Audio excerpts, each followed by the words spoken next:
السلام عليكم ورحمة الله وبركاته أعزائي المشاهدين في حلقة جديدة مع الكابتن إسلام.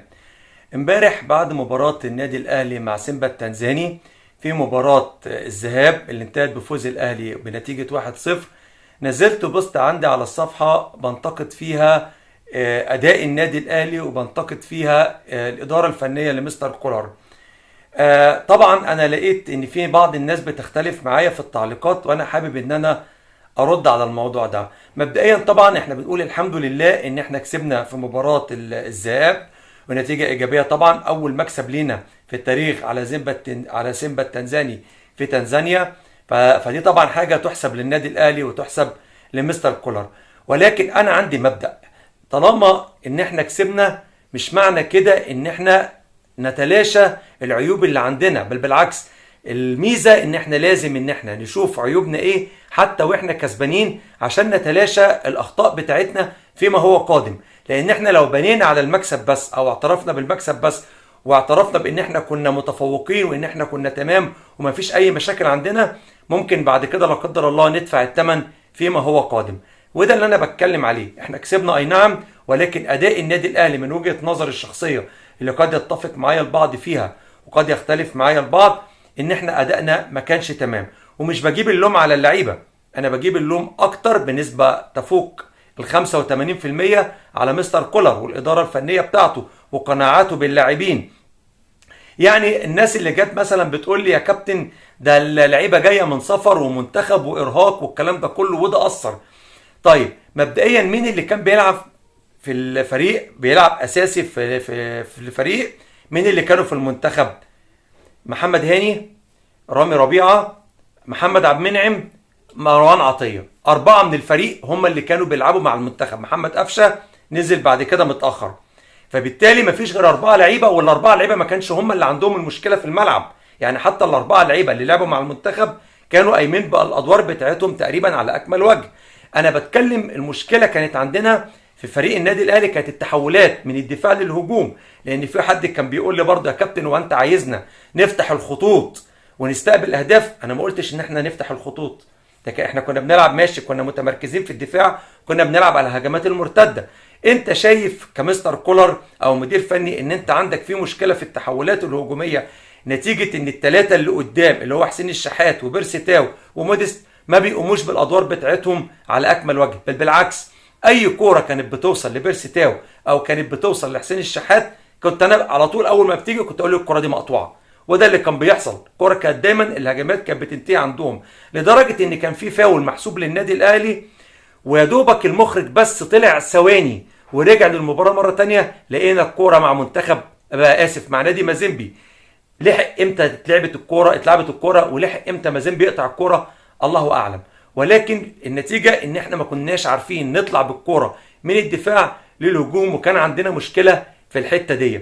وبالتالي انا كمدير فني لما الاقي عندي مشكله في الجزئيه دي يبقى انا لازم ان انا اتدخل في الوقت المناسب عشان احل الموضوع ده. كلنا شفنا لما نزل رضا سليم ولما نزل كهربا ولما نزل قفشه الدنيا اتحركت شويه وحصل هجمات وحصل انفرادات وكنا ممكن نجيب الجون الثاني والثالث.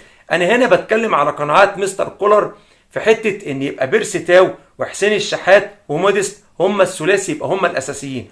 لعبوا قبل كده مع الزمالك قدام الزمالك ما عملوش حاجه سواء بيرسي تاو وحسين الشحات. انا شايف ان لما كان بيلعب رضا سليم وبيلعب كريم فؤاد جناحين ان بيبقى فعاليه النادي الاهلي هجوميا افضل كتير جدا من وجود بيرسي تاو وحسين الشحات.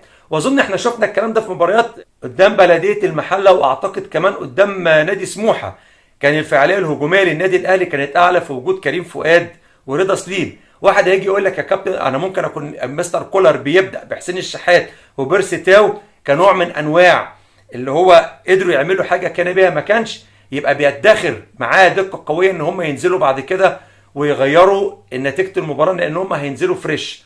ماشي، الكلام ده انا متفق معاه، هقول ما فيش مشكله وهتفق معاه. ولكن انا امتى اجري عمليه التغيير عشان ارشط؟ ما عملهاش في الدقيقه 65 او 68 يبقى فاضل ربع ساعه ولا تلت ساعه، الناس دي هتنزل تعمل ايه؟ الكلام ده انا اعمله من بدري من بدايه الشوط الثاني. يا جماعه احنا الماتش ده خلينا نتكلم الكلام المنطقي. احنا توفيق ربنا سبحانه وتعالى ثم مصطفى شوبير. احنا النتيجه الطبيعيه على الكور اللي كانت هتيجي ان احنا نطلع مغلوبين 3-1 او 4-1 كمان. يعني في 3 فرص محققين شالهم مصطفى شوبير، غير الكور اللي المهاجمين بتوع سيمبا التنزاني كانوا بيطرقعوها فوق، بيلعبوها فوق العارضه. في فرص جت، ومع الاسف مش مع الاسف، الحمد لله يعني ان المهاجمين اتعاملت معاها بتعامل مش كويس، والكوره كانت بتضيع.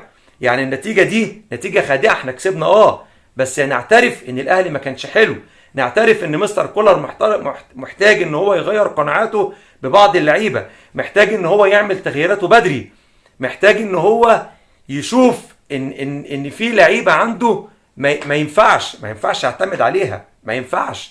يعني اي عقل واي منطق يقول ان انا قد طاهر وانا عندي احمد عبد القادر بره، وقبل منها كان كريستو لما كان جاهز ما كانش بيلعبه، كان بيدي طاهر برضه، في حين ان طاهر ما بيعملش اي حاجه في الملعب خالص، ولا له اي بصمه طوال الفتره اللي قعدها في النادي الاهلي، غير لقطتين: الجون بتاع السوبر الافريقي وسطلانه، بس فيما عدا ذلك ملوش اي بصمه مع النادي الاهلي. فيعني قناعات محتاجه انها تتغير، محتاج مستر كولر ان هو يبتدي باللعيبه الاساسيه، مش تاو وحسين الشحات. بيرسي تاو ده انا وجهه نظري مش ده المحترف اللي ينفع مع النادي الاهلي. شوفوا كم ماتش ظهر فيه، في كل الماتشات اللي لعبها هتلاقيها ماتشات قليله جدا، ويظهر ماتش ويختفي 10. مش ده المحترف من وجهه نظري اللي ينفع مع النادي الاهلي. الاهلي محتاج كواليتي اعلى ولعيبه اقصى انتاجا من بيرسي تاو، لان احنا عندنا تحديات كبيره وعندنا كاس عالم في 2025. انا شايف ان ما ينفعش اروح كاس عالم 2025 ببيرسي تاو وحسين الشحات هم الجناحين الاساسيين في النادي الاهلي. دي وجهه نظري الشخصيه. انا كده خلصت حلقتي، ويا رب دايما اشوفكم على خير، والسلام عليكم ورحمه الله وبركاته.